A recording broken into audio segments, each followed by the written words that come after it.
Have you ever been in a conversation that just stops dead in its tracks? You know, when both of you are searching for something to say, and the silence stretches on while you scramble to think of a topic. Trust me, I've been there. I used to get pretty anxious when these moments hit, and I hated it. Over time, though, I discovered 3 techniques to avoid these awkward moments, and today, I'm going to walk you through them. These tips have worked for me when trying to make new friends, break the ice, or simply make conversations more fun. And hey, sometimes it's perfectly fine to let a conversation go. There's no need to force it. Picture this. You're in a new setting, maybe at a job orientation, a school event, or even meeting someone through a friend. You manage to exchange names, and now you're left wondering what to say next. The silence creeps in, and it's painfully awkward. For a while, I used to dread those moments and focus solely on avoiding them. But then I realized something important. Silence isn't going to kill me. It doesn't hurt you or the other person. It's just a part of socializing. The thing is, we tend to overthink those pauses. Once I embraced the fact that silences happen, I felt way more comfortable. But still, let's be real. No one wants the entire conversation to be filled with awkward pauses. So let's talk about how to keep things flowing. You'd be amazed at how much is left unsaid in most conversations. People don't provide the full story when they talk.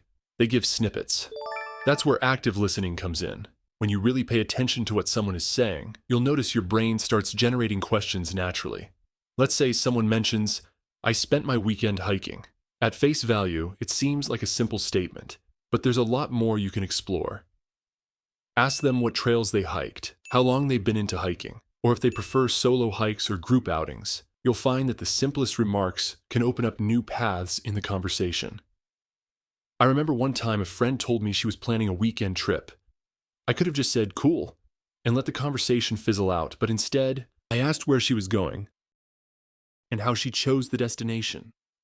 By digging deeper into her story, the conversation took off in an unexpected direction, and we ended up swapping funny stories for the next 30 minutes.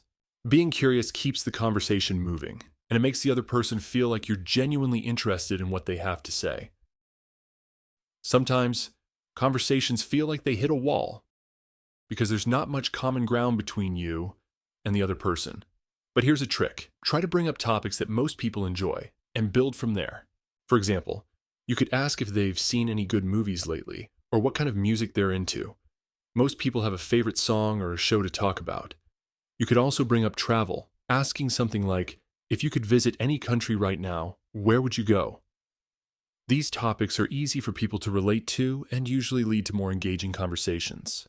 If you've got a variety of interests, whether it's sports, movies, music, or even cooking, you'll always have something to talk about.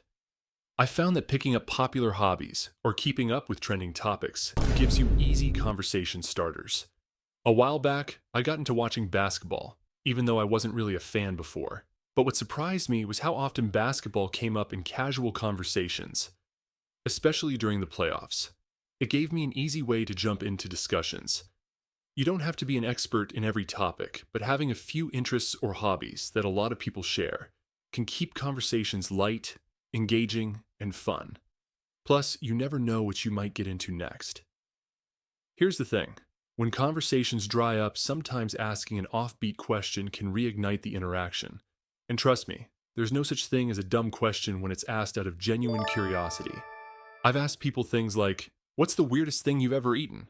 Or, "If you could only listen to one album for the rest of your life, what would it be?" These aren't groundbreaking questions, and they get people thinking and usually spark interesting or funny answers. I once asked someone what their favorite childhood toy was, and it turned into a whole nostalgic discussion about our childhoods. What started as a seemingly random question became one of the best conversations I had that day. Don't hesitate to ask something quirky or unexpected. More often than not, people enjoy sharing stories about themselves, and these types of questions can take the conversation in a fresh direction. I'd be lying if I said these tricks work every single time. Sometimes, despite your best efforts, the other person just isn't in the mood to talk, or the conversation doesn't flow naturally. It might be that you're just not vibing with the person, and that's okay. Not every conversation is going to be a hit, and it's important to be comfortable with letting it go when it's not working. I used to stress about keeping every interaction alive, but I've learned to recognize when it's time to move on.